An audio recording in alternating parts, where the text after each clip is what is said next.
are the heartbeat of the earth, the hands that give life its worth.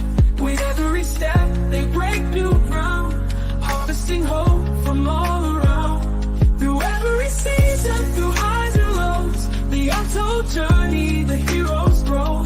Harvest heroes, rising strong, building tomorrow all day long. Hello, guys. Welcome to the 14th episode of Harvest Hero Podcast.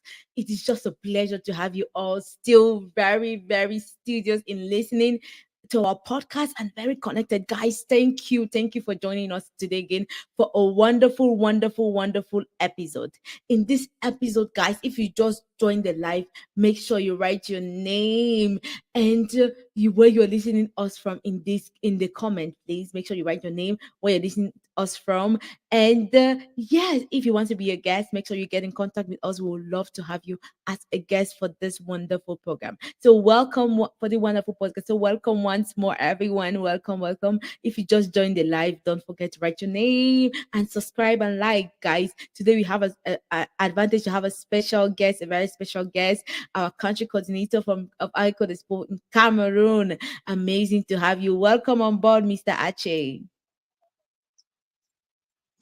Hi, Susie. Hi. Yeah, nice to be here. Thank you. It's a pleasure for us to have you. Without wasting time, let's go directly into the question and answer session. So our first question, before we start, we'll ask you to present yourself. Please, can you present yourself? Tell us what you're doing and which organization you're working. I know you're doing a lot in Cameroon. Yes, Susie. I know. Actually, I'm Achare Valerie. I'm an environmental engineer, also an aquaculture engineer. So I basically specialize in environmental services. Yeah, I do more environmental services. We also have aquaculture experience. So far, I'm able to work with Agricodeexpo Cameroon, which is founded by you yourself, Madam Susie. So I'm there like the national coordinator, and basically I'm also the vice president of Environment Food Foundation. So Environment and Food Foundation is a non-governmental and non-for-profit organization which is based in Cameroon, Douala, having founded in 2017 up to present date. We have been going out for many activities and we keep on doing it.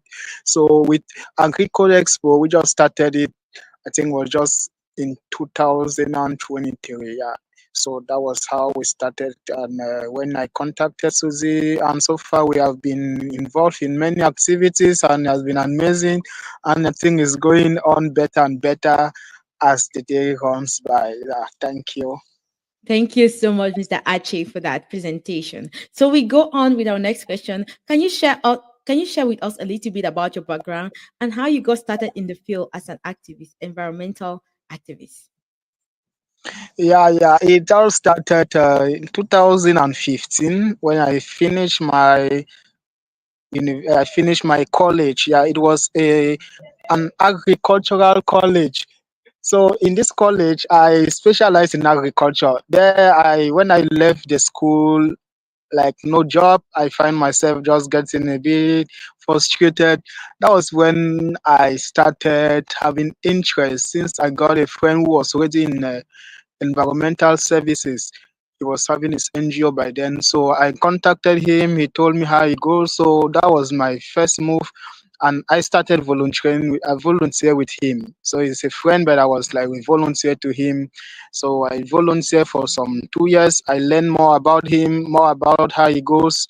And in 2017, by then my brother, who is my twin brother, he's also an environmental engineer. He finished his studies, so he too had passion in it. So that's how we two were just in the same direction and we dive into it. So we then founded the Environment and Food Foundation. He's the president, I'm like the vice president.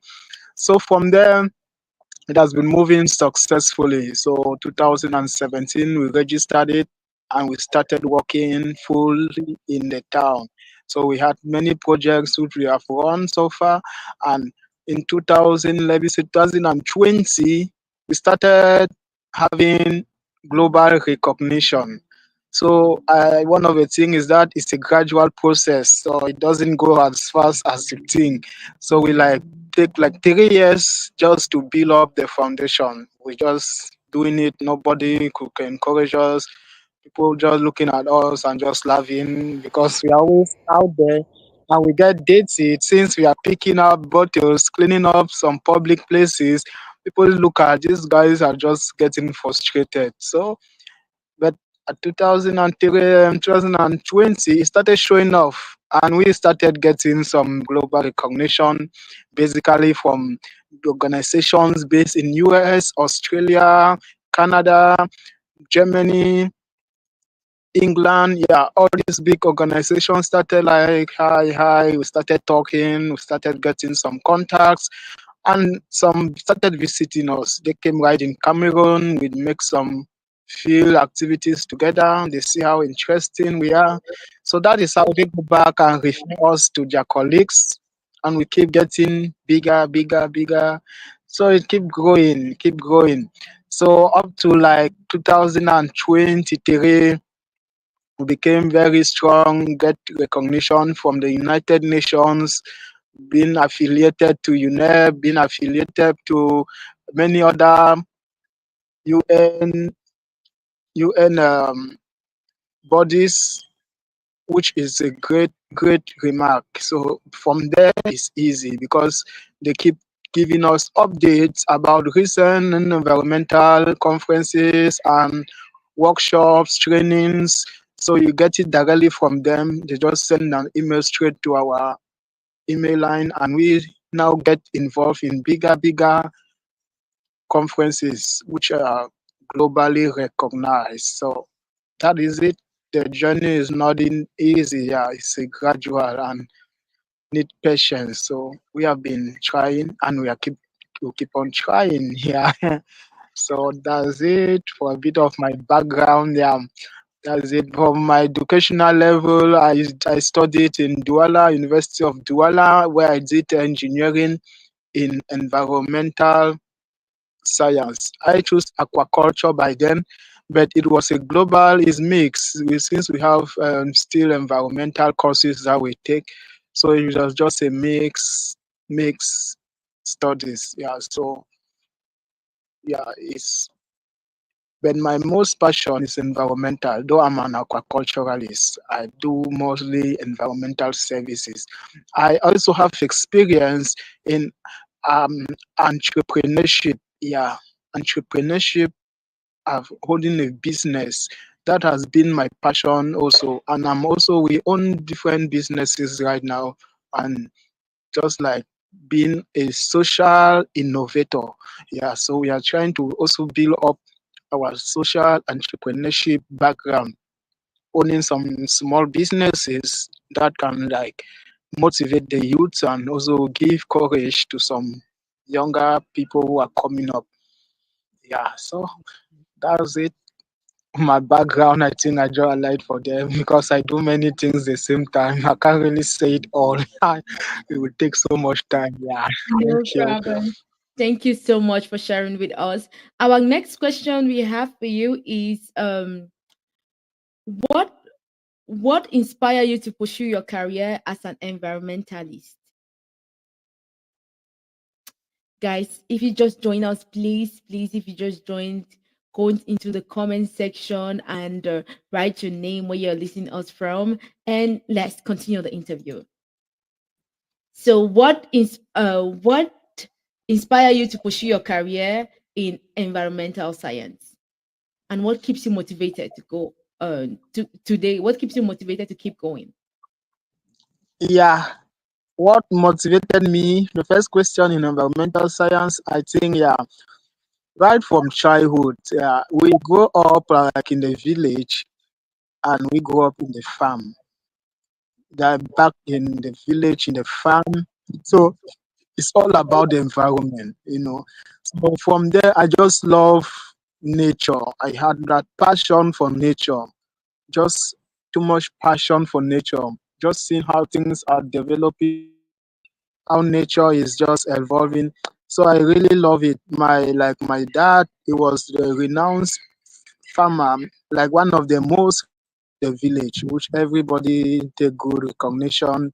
People love the way he's doing his farming activities, how he does.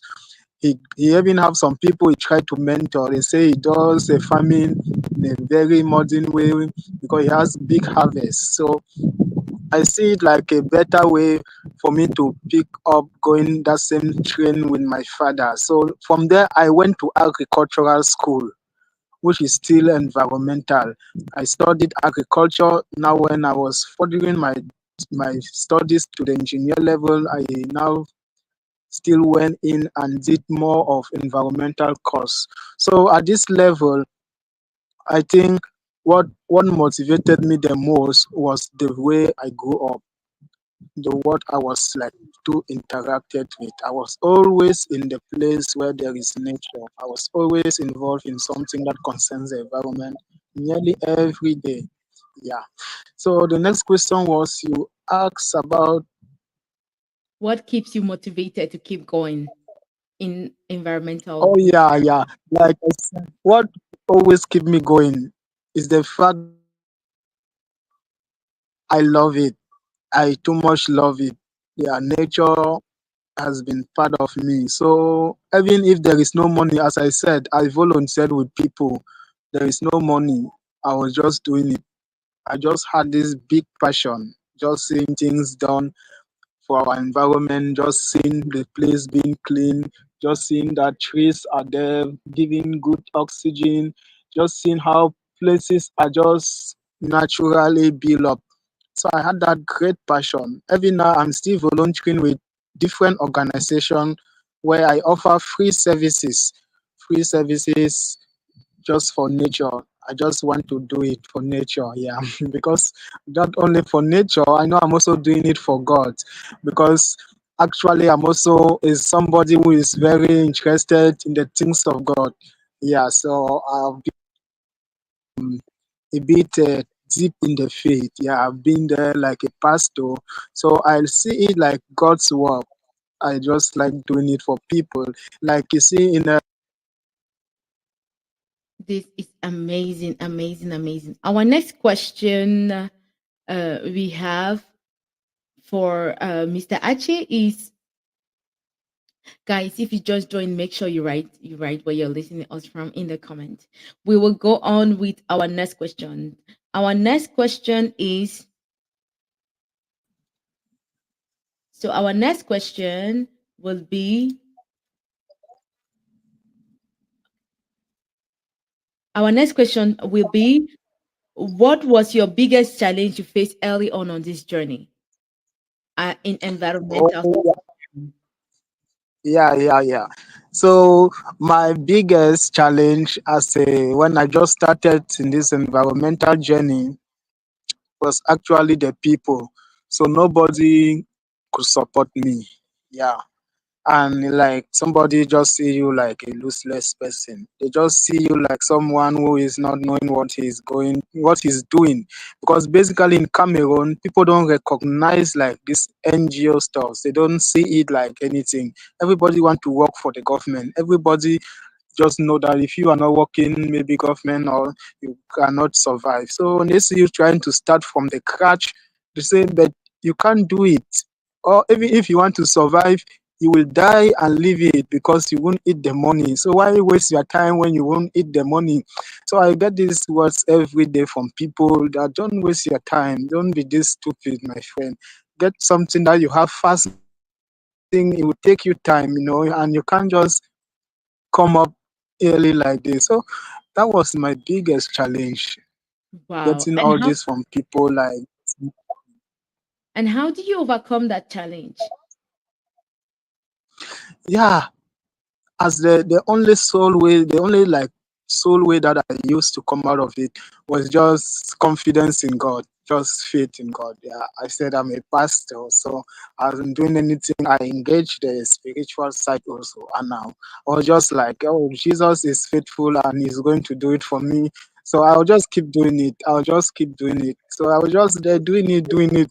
Yeah. So no matter how they mock, I just know I'm gonna be fine one day, and it's going to come out in a testimony. So I was just that confidence in myself. So I was just doing it like, and also because my brother was there, so we like just have this passion together, and we're moving, though we're not in the same town. Yeah, but we're just like moving together. We're just, though at some point we not easy, but we just like moving, and now it's turning out to a very big testimony here. It's really Really showing now. turning out to be a huge testimony because I see the amazing work you're doing in Cameroon and great job. Keep doing the amazing work you're doing. And our next question is um, who or what has been the most influential in shaping your journey in the in environmental engineering? Come again, please. Who has been the most influential in shaping your journey? Oh yeah. In this journey so far, the let me say the first person who have really helped and shaped out my journey so far is my brother. Yeah, it's my brother, because without him I can't get there, and he has been like the one who has been there shaping it for me. So he has a bit of experience, because he has gone a bit further in it more than me. So most of the things he just like tell me what to do, and some places I need referral, so he provides it. Yeah, because he's like the president. Most of the NGOs they see but him. Yeah, they don't know of me, though they know that I'm also working with him. But in most places they will say president sign, president do this, president will have a meeting. So he is more of that engaged with some big NGOs. So in any area where I'm like stuck, he will say, no, I will call my friend, maybe Jane in the UK. I will tell him about this, and we'll see how we can sort it out. And like that, it goes easy. He has like been the main pillar who have been shaping up my journey. That Yeah. is so amazing. Our next question is what piece of advice did you wish you had when you started on your journey of environmental engineering? Come again. What piece of advice did you wish you had when you started on your journey as an environmental engineer? Oh yeah. The piece of advice I wish I received earlier was how to like to market your business, to do some marketing. Yeah, because in the early times I was doing it, but I was not making posts. I was not like going to the media to make up some posts about my work. So at this, people didn't know why my brother in the other side was doing it. I see like not interest, no, not relevant, you know. So I didn't take it at a serious mark. That was how, like, I did that about 2 years. Yeah, 2 years. I was just doing it, not putting all the voluntary services. I was not like letting people know that this is what we do, this is how we do. So at the point when I discovered that is my error, I started putting it up. And that was how it started getting more better and better. Yeah, That because there are people, many like you. I think you also met me in the media. Yeah, yeah, you have never met physically. Yeah, just in the maybe LinkedIn, I don't yeah, know. Then it's in the social media. So that was the only problem I had. I didn't take note of the reason for social media. I didn't take it into consideration. So I make that mistake, and it kept me in a position for why. Yeah. so yeah, guys, social media is very important. If you want to take your business international, the guys, make sure you join the social media platform. Let it be any platform, let it be WhatsApp, even connecting or joining sessions when people invite you. That helps you to know more people and to connect. Thank you so much for that. Our next question we have for you is what has been your proudest moment or biggest accomplishment so far? Oh yeah. Yeah, my biggest accomplishment was when I was invited in Kenya. Yeah, so I was just surprised. They invited me for a African Forward conference. So Wow. I didn't apply for it. I didn't know who referred me, but they just like got in contact with me and tell me they want me to be part of it. Okay, so when I like talk with them, they asked me for my passport, asked everything. So I sent they just make the visa fast, make everything, pay the flight, paid hotel reservation. So that was it. When I saw it, it motivated me the most. So I knew that was it very big. And since then, everything has been very in a flying mode here. We have just been flying and flying. So I had my first international conference. It was so great for me. 1 week was full of so many amazing things. We had a very good time in Kenya, had a good flight. So once I just came back to Wow. many chances were just coming. Like I was just having opportunities, talking, going here and here. Yeah. So I We're still so count happy that to my hear. best moment. Though I have had many, there are bigger places I've gone more than that, but that was the one that really motivated. It gave me so much joy. I was so motivated. Thank you Yeah. for So sharing with I us. really That see was the joy. amazing. Yeah. That was amazing. Our next question is, can you describe a pivotal moment that really changed your way of doing things or that really changed your trajectory in your career? Come again. I can't get it clearly. The volume is not clear. Can you describe a pivotal moment that really changed your way of doing things or changed your trajectory in your career? Yeah. Yeah, talking about my pivotal moment, I think it's just when I started having this global recognition. Yeah, so like up to now, I think that time when I left Kenya and went back, the friends I met there and we exchange with now connect. We make there was so much networking there. So since that time, there are always bigger there are always bigger people that get in touch with you. Like people want to get in, they want to know something about Cameroon. They will contact you. Please tell us how does this work in Cameroon? How can we work on this project in Cameroon? So many people, and also the African Forward movement. After the conference, they nominated me to be their co-chair in Cameroon to run up with their services. So I'm also involved in many of their arrangement in Cameroon. So like they put me a coach here there. So I think that was the best moment, just a pivotal turnaround for me. That is I'm very, very happy to hear that. We are very happy for you and for this beginning. I say it's just the beginning of greatness. Our next question Yeah, is, what are some misconceptions people have about the work you do or when you started in this industry as an in environmental engineering? I think you yeah, talked about it yeah. earlier One a of little bit. sorry. I think you talked about it a little bit earlier.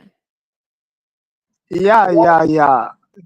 The discouragement, yeah, that's a misconception people will give you. Like first they will they'll think that you have missed your way and you are just a lost but found. Yeah, they will just like they don't take it in serious or anyway. And also they will look at you like you don't like money. Like this thing don't give money. You look for something to have money. So people see like there's no money there. That thing don't have, like you won't get rich through this. You can't make money through this. People will always check it as it's not a good side to go. Yeah, that's it. Yes, at the beginning of everything you do, guys, some people will always discourage you. I face the same thing. The only thing I can tell you is keep going, and Sorry, keep I can't get it clearly.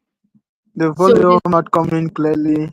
so the next question we have is, what is next for you? What is next on your path? What is next on your career? Oh, the volume is not clear. Yes, the next question we have is, what is next for you on your career, on your path? What is next? Thank you, guys. We have he has internet issues. He will join us again. If you just join us, please in the chat section, make sure you write your name, where you're listening us from, and any comments, make sure you write it in the comment section. And like, guys, like, share, and you want to be a guest, make sure you contact us, and we'd love to have you as a guest of this one in this wonderful podcast. Guys, we are booked for the here, and the only spot we have free is February. But if you still want to be a guest, we have decided to do live sessions. That means sessions like this interview session online till March. After March, as from April, we'll be doing in-person interview. We'll be going to the farm, to the various farm, and showing you the result of this wonderful work, the around the world, of this wonderful work people are actually doing on the field. Thank you for those that are online. Thank you for listening to us. Thank you, guys. Please write your name and where you're listening to us from in the chat. And our wonderful song is out. If you want to hear the Harvest Hero songs, make sure, guys, it is in our songs playlist, and you'll be able to hear this wonderful song that is out. So our last question before you leave us, Mr. Ache, is what is next for you? What are you currently working on or excited about? Oh yeah. Presently, there are many projects at hand. Yeah, there are many things I'm doing at the same time. And what is at hand right now is to get on in a global scale. Yeah, I want to get up higher in a better way. So that's why we are basically trying to build up, raise up younger generation. Yeah, we want to try to raise up some people, like forming a, yeah, let's like getting the youth, the younger ones coming up, engage in it. So as we are like going a bit slower, they should take up with the same fight. So that's the same thing we are doing now, and we are like putting things in order for this to be accomplished. Thank you so much. Before leaving us, what advice can you give to anybody listening to us that want to go into the environmental field, uh, in general? Oh yeah. Ah, I'll tell you, it's the best choice you can make. Yeah, I can tell them is the best way to go. Yeah, it has been a very good journey for me, but you need to like have courage and that patience. It's not going to be easy, and it's not going to just get easier as you think, but it's going to be a very good place for you. Yeah, the environment is demanding. There are things that people demand always from the environment, and you see a lot of crises across the world, global warming, everything, floods, and everything. It's just telling us about climate change, and getting involved in environmental services and involving in the ecosystem. You are just going to be someone people will always need your attention. Yeah, you always be at the top place. At the top place, people always contact you for some things and some technical advices. They want to always hear what you have to say. So you just need that courage. Yeah, when things are going wrong, people come to you to give them a solution. And always Thank give them the courage to keep on going. Yeah. Thank you so much, Mr. Ache. Guys, this was our Oh fourth. yeah. Thank you. This was Yeah, episode thank you. 14 of the Harvest Hero podcast with our special guest, Mr. Ache. Thank you for joining us. Guys, we came Episode 14. episode 14. Guys, we are at the end of this Oh, wonderful episode. Please, if you want to join us or be a guest in this episode, don't forget to get in contact with us. We are booked for this year, but for next year, February, you can still have a spot. Guys, as we said, we are having online interviews till March. And as from April, we are having in-person interviews. You'll be able to see the field and see the various things we are doing on site, guys. This is just amazing. Thank you so much for listening. Thank you to our faithful listeners. And yes, we have amazing project we're working on. And if you want to join it, Mr. Ache in a wonderful project he's working on from Cameroon. Make sure you contact him, and his details will be in the description below. Thank you so much for joining, guys. Thank you for being faithful listeners, and see you at the next episode. Goodbye. They are the heartbeat